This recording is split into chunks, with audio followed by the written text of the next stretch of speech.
તાપી જિલ્લાના સોનગઢમાં ડોક્ટર બાબા સાહેબ આંબેડકર અસ્થિ સંદેશ રથયાત્રાનું ભવ્ય સ્વાગત. વિશ્વરત્ન ભારતીય બંધારણના ઘડવૈયા ડોક્ટર બાબા સાહેબ આંબેડકરની અસ્થિ સંદેશ યાત્રા ધુલિયાથી વડોદરા સંકલ્પ ભૂમિ સુધી યોજાઈ રહી છે. તેવા સમયમાં આ રથયાત્રા આજરોજ સવારે 10 વાગે સોનગઢ શહેરમાં આવી પહોંચી હતી. ડોક્ટર બાબા સાહેબ આંબેડકરની પ્રતિમા પાસે અસ્થિ કલશને માનવંદન સાથે ભવ્ય સ્વાગત કરવામાં આવ્યું. ત્યારબાદ છત્રપતિ શિવાજી મહારાજ, જનનાયક બિરસા મુંડાજી અને મહારાજા સયાજીરાવ ગાયકવાડની પ્રતિમા પરથી યાત્રા આગળ વધી જેકે ગેટ સોનગઢ સુધી પહોંચી હતી. ત્યાંથી રથયાત્રા વ્યારા તરફ રવાના થઈ હતી.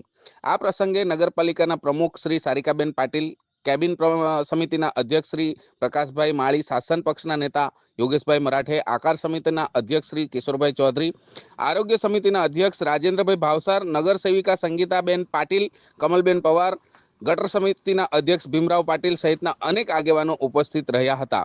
સોનગઢ નગરના નાગરિકો બંધારણમાં અખંડ વિશ્વાસ ધરાવનારા તેમજ મોટી સંખ્યામાં બુદ્ધ ઉપાસક ઉપાસિકા ઉપસ્થિત રહી આ યાત્રામાં શ્રદ્ધા સાથે જોડાયા હતા.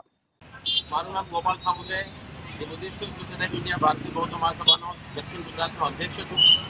આજે તારીખ 20 તારીખ છે, 20મી સપ્ટેમ્બર. આજે ધુલિયાથી, મહારાષ્ટ્ર ધુલિયાથી અસ્થિ કળશ સંદેશ યાત્રા આવેલ છે આપણા સોનગઢ નગરમાં. ગુજરાતનો અહીંયા પ્રવેશ થયો છે અને આજે અસ્થિ કળશ સંદેશ યાત્રા જે છે તે બાબા સાહેબ આંબેડકરજીની અસ્થિ કળશ યાત્રા છે અને અહીંયા આપણા ગુજરાતમાં પ્રવેશ કરી છે. અને અહીંયાના જે સમગ્ર ગુજરાતના અને ખાસ કરીને અહીંયા સોનગઢના જે જેટલા પણ બધા આપણા બહુજન અને બૌદ્ધ મહાસભાના અને બુદ્ધિસ્ટ લોકો બધા મળીને આ અસ્થિ યાત્રાનું સ્વાગત કર્યું છે. અસ્થિને અમે વંદન કર્યા છે, નમન કર્યા છે, પ્રણામ કર્યા છે. અસ્થિનો મુખ્ય ઉદ્દેશ સંદેશ ભૂમિ ધુલિયા અને સંસ્થા તરફથી કરવામાં આવ્યું છે. અને ખાસ કરીને આનો મુખ્ય સંદેશ એ છે કે આજે દેશમાં જે પણ ચાલે છે તેના માટે, દેશ ચલાવવા માટે સંવિધાનની જરૂર છે. બાબા સાહેબે એમની હયાતીમાં, એમના લાઈવમાં જે કામ કર્યું છે તે એમની અસ્થિને અહીંયા લાવીને પણ આજે એ કામ થઈ રહ્યું છે. અને સંવિધાન જે છે એ સંવિધાનમાં જે લખેલું છે તે પ્રમાણે આ દેશ ચલાવવા માટે આજે પણ બાબા સાહેબ અસ્થિના રૂપમાં પણ જીવિત છે. એટલે આ સંવિધાનમાં લખેલા પ્રમાણે બાબા સાહેબ આજની તારીખમાં પણ આપણી વચ્ચે છે અને આપણા માટે આ કાર્ય કરી રહ્યા છે.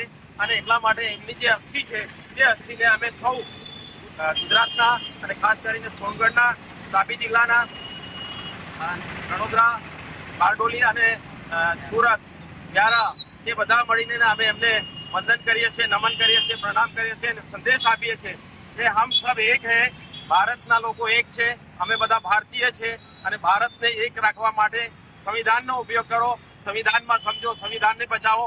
સંવિધાન બનશે તો આપણું રાષ્ટ્ર જે છે, આપણો દેશ જે છે એ મહાસત્તા સુધી જશે એટલો મને વિશ્વાસ છે. આટલું કહીને બાબા સાહેબની અસ્થિને હું ફરીથી નમન કરું છું, વંદન કરું છું, પ્રણામ કરું છું. જય ભીમ, નમો બુદ્ધાય, જય ભારત, જય સંવિધાન.